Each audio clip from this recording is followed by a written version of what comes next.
अब वह दिव्य क्षण आ गया है जब हम भगवत पूज्यपाद गुरुदेव जी के उन दिव्य पाद पंकजों में यह निवेदन रख रहे हैं कि हे गुरुदेव, दीक्षा के माध्यम से आप हमें वह दिव्य शरणागति प्रदान करें कि जिन चरणों की शरण लेकर आज तक कोई भी व्यक्ति असफल नहीं हुआ है।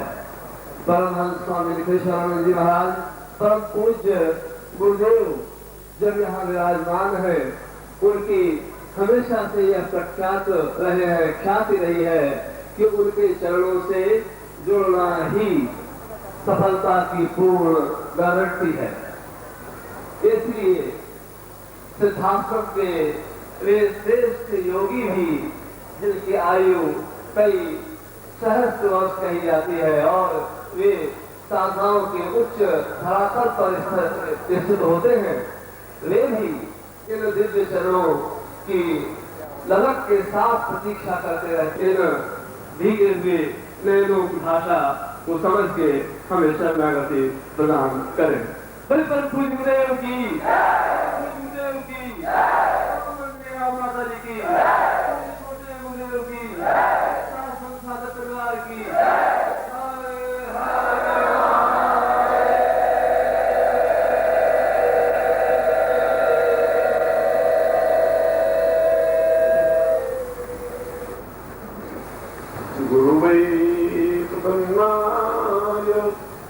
भवन्तरूपं दिव्यो ददामि भवनित्यचिन्त्यम् आत्मानुभूतिवदतं भवतं श्रियं वै पूर्णं सदैव प्रियतां भवनित्यचिन्त्यम्।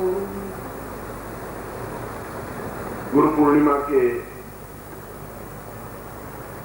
प्रथम दिवस की संध्या पर आप सभी शिष्यों और आगंतुक श्रोताओं का मैं हार्दिक अभिनंदन करता हुआ, आशीर्वाद देता हुआ इस ब्रह्मोपनिषद के श्लोक से अपना प्रवचन प्रारंभ कर रहा हूं, जो कि आज से कई हजार वर्ष पहले नैमिषारण्य में सुखदेव ने उन 86,000 ऋषियों के सामने जिस श्लोक का उच्चारण करके गुरु पूर्णिमा को प्रारंभ किया था।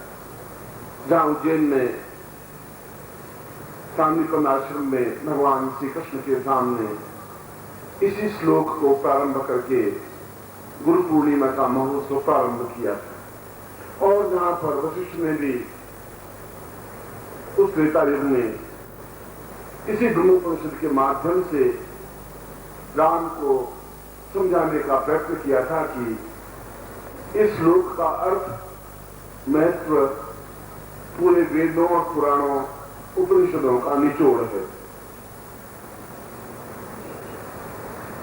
इस लुधियाना शहर में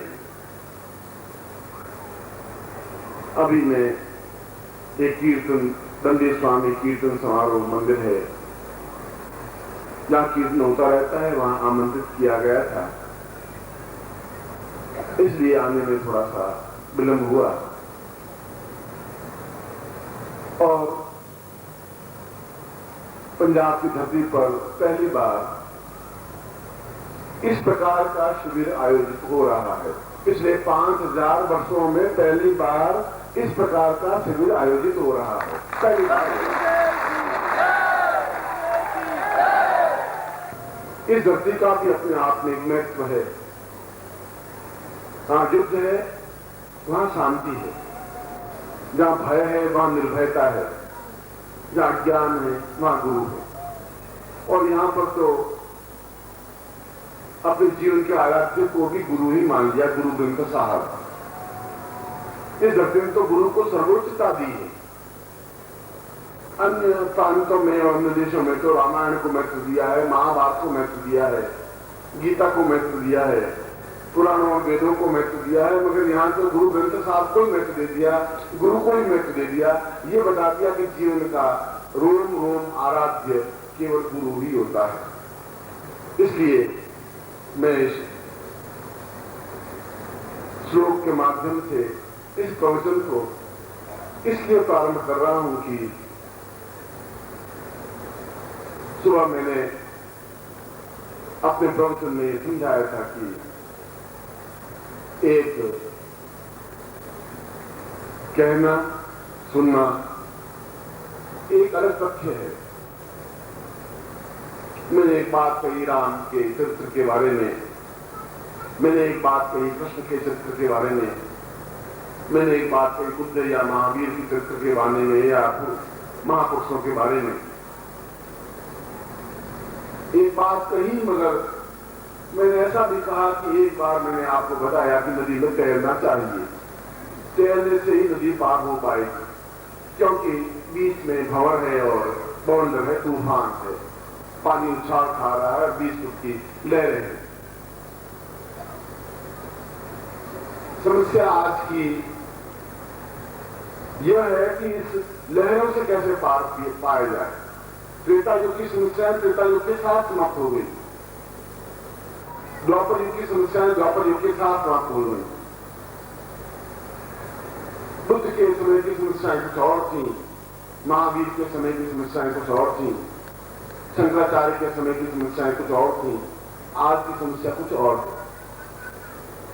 और हमारे जीवन का उद्देश्य उन समस्याओं को सुनना भी आवश्यक है। संतों की वाणी सुनने से भी जीवन पवित्र और धन्य होता है, क्योंकि संत तो अपने आप में गंगा की तरह होते हैं, जिसमें जितनी बार भी स्नान किया जाए उतनी बार पुण्य ही प्राप्त होता है, निर्मलता ही प्राप्त होती है। मगर उस बाहरी देह को पवित्र करने की अपेक्षा एक और ज्यादा आवश्यक है कि हम अपने अंदर उतर करके उस भय, उस अज्ञान को दूर करें जो अज्ञान से छाया हुआ है। अगर ऐसा नहीं होता तो फिर शंकराचार्य की आवश्यकता नहीं पड़ती। फिर शंकराचार्य ने कहा कि यह बात सही है कि राम का चरित्र अपने आप में उदात्त है और उसका पालन हमें करना चाहिए। कृष्ण का चरित्र अपने आप में अद्वितीय है और महाभारत और उनका श्रवण करने से हमारे जीवन में एक रास्ता बनता है।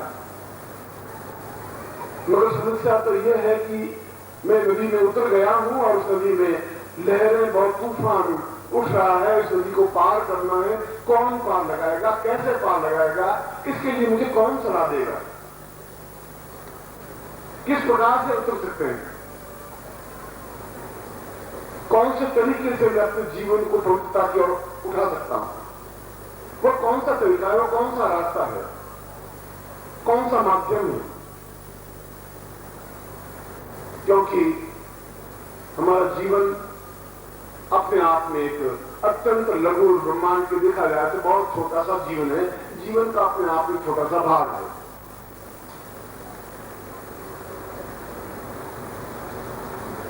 और उस जीवन में हमें सब कुछ प्राप्त कर लेना है। 84 लाख योनियों को समेट लेना है। एक योनि से दूसरी योनि और तीसरी और चौथी और पांचवीं और 500वीं और 5000वीं योनि में भटकने से हमारे जीवन का पूर्णता नहीं प्राप्त हो सकती। हमारे जीवन की पूर्णता तो इस बात में है कि आज की जो हमारे सामने समस्या है कि हम दोनों जीवन से संघर्ष कर रहे हैं, भौतिकता से भी, आध्यात्मिकता से भी। और पहली बार पिछले 25,000 वर्षों में ऐसा हुआ है कि हम दो राह पर खड़े हुए, युद्ध भी है, शांति भी है, जहां स्वार्थ भी है, निस्वार्थ भी है, जहां पर छल भी है, जहां पर निर्मलता भी है, जहां पर लहरें भी हैं, शांत जल भी है। मगर मैं इस भवसागर को फिर पार कैसे करूं? क्या राम की तरह वनवास लेकर के पार करूं? क्या कृष्ण की तरह पूतना और अगासुर बकासुर का वध करके पार करूं? क्या मैं मथुरा को छोड़ करके द्वारका की और भाग करके इस समस्या को पार करूं? वह समस्या तो उस समय की थी। आज तो प्रत्येक व्यक्ति के हृदय की समस्या कुछ और है, अलग है। इन समस्याओं का समाधान फिर कैसे होगा? इस समाधान का अता पता, इस समाधान की ढूंढ, इस समाचार का निर्णय लेने में गुरु असमर्थ रहे। उन्होंने इस बात को तो समझाया कि हमें निरंतर मंत्र जाप करना चाहिए, इस बात को समझाया कि कीर्तन होना चाहिए, इस बात को समझाया कि राम हमारे जीवन के आदर्श पुरुष थे, इस बात को समझाया कि पिता की आज्ञा मान की वो वनवास में चले गए, इस बात को भी समझाया कि कृष्ण अपने आप में 16 कला पूर्ण प्रधान पुरुष थे।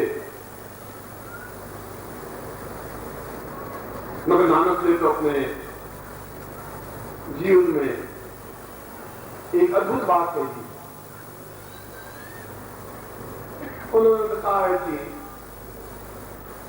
हमें अपने जीवन में ही कुछ ऐसा कार्य, कुछ ऐसा व्यवस्था, कुछ ऐसा चिंतन हमारे जीवन में ही हो जाना चाहिए कि वो सब योनियों से छुटकारा पाकर के उस ब्रह्म के, उस ईश्वर के, उस निराकार के दर्शन कर सके जो हमारे जीवन का लक्ष्य है, उस जीवन की समस्याओं से पार पाते हुए। उसके लिए चाहे हमें चुनौती देनी पड़े, चाहे बलिदान देना पड़े, चाहे कुछ भी करना पड़े, संघर्ष तो संघर्ष है और इस संघर्ष को पार पाना ही जीवन का लक्ष्य और ध्येय हमारे जीवन का है। बस 11, 12, 13 हमारे उत्तर प्रदेश में और दूसरी जगह 13 शब्द बोलते हैं, पंजाब में 13 बोलते हैं।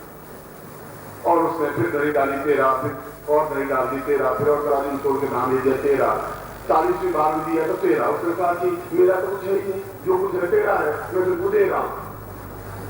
शाम को फिर पूछा तुमने क्या कर दिया, तो उसने कहा मेरा तो भाई नहीं, मैं तो 1, 2, 3, 4, 12 तक तो बिल्कुल सही था, मगर आगे तो बिल्कुल स्पष्ट बोला 13।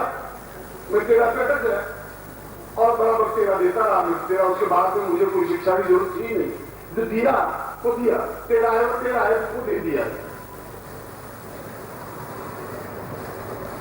वो अपने आप में एक समर्थ गुरु थे जिन्होंने मगवे कपड़े नहीं पहने थे, जिन्होंने एक दिव्य संदेश हमें दिया था, एक चेतना दी थी। उस गुरु नानक वाणी में उन्होंने स्पष्ट रूप से बताया था कि प्रत्येक समय की समस्या अपने आप में अलग अलग होती है। उस समस्या के समाधान के लिए बार बार उन पोथी के पन्नों को पलटने से काम नहीं चलेगा, क्योंकि उस समय की समस्या अपने आप में समाप्त हो गई। उन्होंने कहा कि इसके लिए जरूरत है गुरु की, जो जीवित गुरु हो, जो जागृत गुरु हो, जो चैतन्य गुरु हो, जो तुम्हारे बीच का गुरु हो। इसलिए वो प्रत्येक गांव में जाते, वैसे ही फक्कड़पन, वैसे ही अल्लड़पन, वही मस्ती, और उनके जीवन में एक लक्ष्य, एक ही ध्येय की भगवे कपड़े पहनने से या कपड़े नहीं पहनने से या जंगल में बैठने से जीवन का ध्येय और लक्ष्य प्राप्त नहीं हो सकता। जब वो सोए उनके पांव मस्जिद की ओर थे। एक मुसलमान भाई ने उसके कहा कि ये आप क्या कर रहे हैं, मस्जिद की ओर पांव रख के सो गए हैं। उन्होंने कहा भाई मेरे पांव उस जगह लगा देती तो मस्जिद नहीं है। उसको पांव को उठा करके दूसरी साइड में कर लिए। तो मुसलमान ने कहा कि जिधर पांव रखे उधर ही मस्जिद दिखाई दे रही, जिधर पांव घुमाते गए उधर भी भगवान के मंदिर के दर्शन होते ही रहे। गुरु नानक ने कहा कि इधर मंदिरों में मस्जिदों में भटकने से नहीं प्राप्त हो पाएगा। मैं तो सब जगह चारों तरफ 24 घंटे उस ब्रह्म को देखता जा रहा हूं जो मेरे अंदर विद्यमान है। तुम मेरे पैरों को देख रहे हो, तुम ये देखो मेरे पैर पूर्व में, पश्चिम में, उत्तर में, दक्षिण में। मेरा तो शरीर है ही नहीं। मैं तो जीवन को लक्ष्य को प्राप्त करना चाहता हूं, वह संदेश देना चाहता हूं। इसके लिए मैं आया हूं, इसके लिए अवतरित हुआ हूं कि इस जलती हुई दुनिया में एक घाव भर सकूं, उनकी समस्या का समाधान कर सकूं और प्रत्येक से मिलते उनकी समस्या को सुनते उनके लिए समाधान बताते। पहले बार एक मानव पैदा हुआ, जिसने कहा कि तुम्हारी समस्या का समाधान क्या है, प्रत्येक की समस्या का समाधान उन्होंने दिया। ओम परम तत्वाय नारायणाय गुरुभ्यो नमः। ओम ह्रीं मम प्राण देह रोम प्रतिरोम चैतन्य जाग्रय ह्रीं ओम नमः।